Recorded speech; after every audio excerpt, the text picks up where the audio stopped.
Forget intelligence quotients, it's all about the emotional intelligence.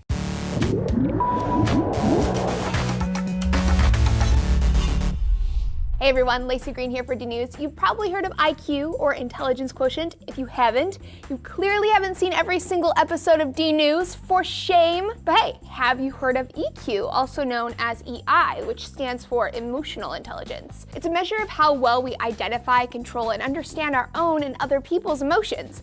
Multiple studies have found that when it comes to being happy and successful in your career and relationships, emotional intelligence is actually more important than your IQ. I mean, think about it. It's the extent of your street smarts, your ability to interact with others and understand yourself, that gets you through your day-to-day life. Book smarts are great and all, but it's not going to do much for you if you're terribly out of touch. Only the rare evil genius can succeed this way. The good news is that the research suggests that emotional intelligence is something that anyone can learn and improve upon if they really dedicate themselves to it. So, woo science. So what makes a person emotionally intelligent? There are 5 categories of EQ. The first is self-awareness. Basically, I'm here and I understand my own brain. Sort of. Self-aware people recognize their own emotions and how they affect themselves and others. You might notice, hey, I'm being kind of a jerk today, and then figure out why. The second category is self-regulation. Now that you know why you're being a jerk, you can handle it effectively. Angry outbursts and internet flame wars would be an example of poor self-regulation / social skills, which is the third category. You might walk the walk, but can you talk the talk? Social skills include the ability to communicate effectively what you want and what you need, to build strong relationships with others, and to be a team player. The fourth category is motivation. You get knocked down,